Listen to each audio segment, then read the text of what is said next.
Alors, dans cette vidéo, vous allez travailler sur la nature des mots et vous allez comprendre le fonctionnement du nom. Un nom, qu'est-ce que c'est?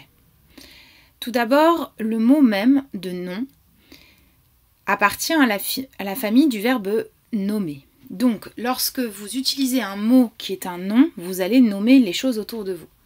Qu'est-ce que vous allez nommer? Vous allez nommer d'abord des éléments animés, c'est-à-dire des éléments vivants, ou des éléments inanimés, inertes, qui n'ont pas de vie. Parmi les éléments animés, vous en connaissez, qui sont tout autour de vous. Même chose pour les éléments inanimés.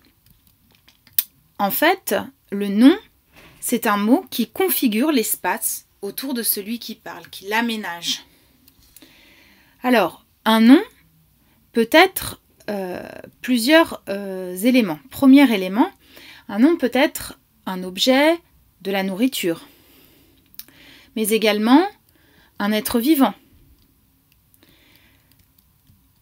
Un nom peut être un lieu, un endroit, ou bien un élément naturel.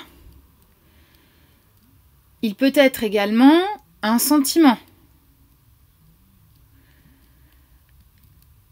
ou bien encore un moment du temps. Une idée, un concept, un climat, une saison, un état de vie, une activité. Voilà les grandes catégories de mots pouvant être des noms. Mais attention, rappelez-vous que malgré cette liste n'est pas complète et il faut pouvoir rajouter d'autres éléments. Vous pourriez tomber sur un mot qui n'est pas donné dans cette liste, mais qui appartient quand même à la catégorie des noms. Alors, en fait, les noms peuvent se distinguer entre des noms de genre féminin ou des noms de genre masculin. Par exemple, je dis une actrice, un acteur. Souvent, le genre féminin est marqué par la présence de la lettre E.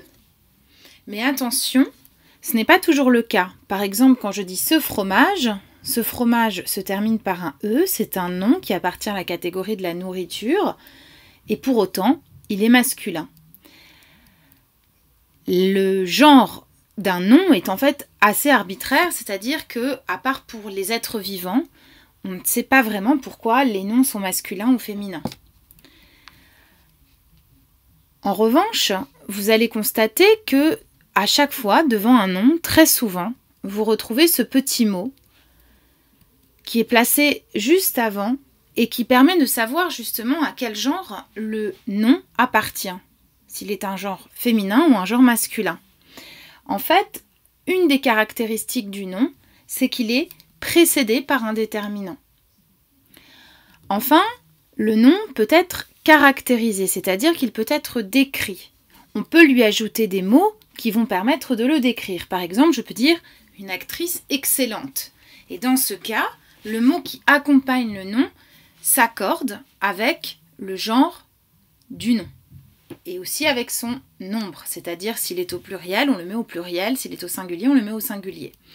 On peut faire la même chose pour tous les noms de la liste. Attention pour le dernier exemple, le soleil de midi.